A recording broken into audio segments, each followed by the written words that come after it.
일본이 첫 대미 투자 프로젝트를 확정하자 미국의 관세제 인상 압박을 받고 있는 우리 정부도 분주합니다.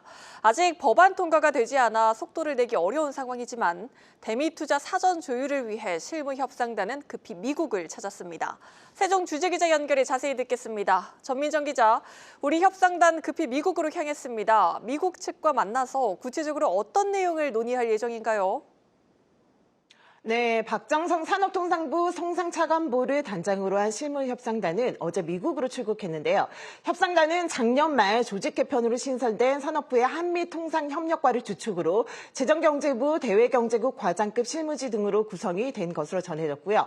이들은 미 상무부의 실무 관계자들을 만나 대미 투자 프로젝트 후보 사업군을 추리고 상업적 타당성과 추진 절차 등을 집중 협의할 것으로 알려졌습니다. 일본이 대미 1호 투자 프로젝트를 결정지으면서 미국이 한국에도 당장 구체적인 투자 계획을 내놓으라고 요구할 가능성이 커진 상황이죠.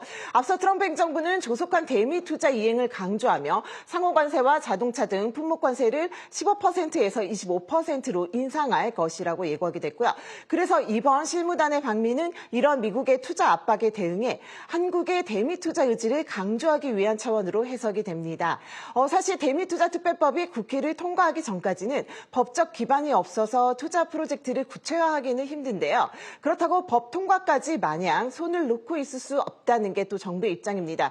산업부 관계자는 다음 달 초 법이 통과되는 대로 대미 투자를 구체화할 수 있도록 할 것이라며 미국 측과 이견을 조율하기 위한 사전 준비 작업이 진행되고 있는 것으로 보면 된다고 설명했습니다. 네, 1호 프로젝트가 어떤 것이 될지 관심이 집중되고 있습니다.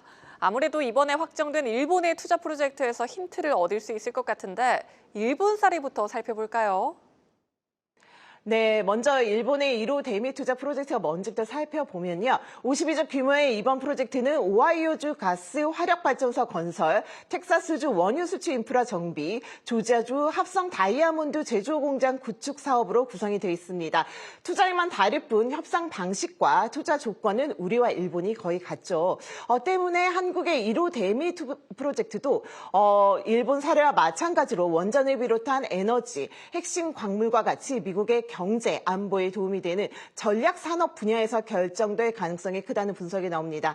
특히 한국 기업이 강점을 갖고 있는 원전 건설과 LNG 발전, 태양광, 에너지 저장 장치, 전력 기자재 분야 등이 유력 후보로 거론되고 있는데요. 실무단은 미국이 필요로 하고 국내 업계의 상업적 타당성도 동시에 충족시키는 후보군을 선별하고 있는 것으로 전해졌습니다.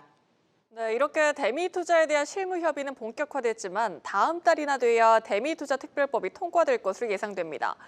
여기에 실제 투자처가 확정되기까지는 시일이 더 걸리겠죠. 네, 맞습니다. 현재 정부는 산업부를 중심으로 행정적으로 가능한 범위 내에서 대미 투자 후보 프로젝트를 검토할 수 있도록 임시 추진 체계를 가동했는데요. 하지만 대미 투자 특별법이 아직 국회를 통과하지 않아 대미 투자 펀드 조성과 협의위원회 구성이 되지 않은 상태입니다. 정부는 미국 측과 실무 협의를 통해 투자 프로젝트의 윤곽이 나오면 먼저 전략적 투자 MOU 이행위원회를 통해 사업성을 검토하고요. 이어서 그 결과를 협의위원회로 넘겨 대미 투자가 신속히 집행될 수 있도록 하겠다는 계획입니다. 또 실무선에서 유력 후보 사업군을 미리 확정하더라도 김정관 산업부 장관과 카운터 파트너인 하워드 러트닝 미 상무부 장관과의 최종 조율 과정이 필요한데요. 따라서 이달 안에는 대미 투자 프로젝트에 대한 구체적인 안을 마련하기는 어려울 것이라는 관측이 나옵니다. 지금까지 세종 스튜디오에서 한국경제TV 정민정입니다.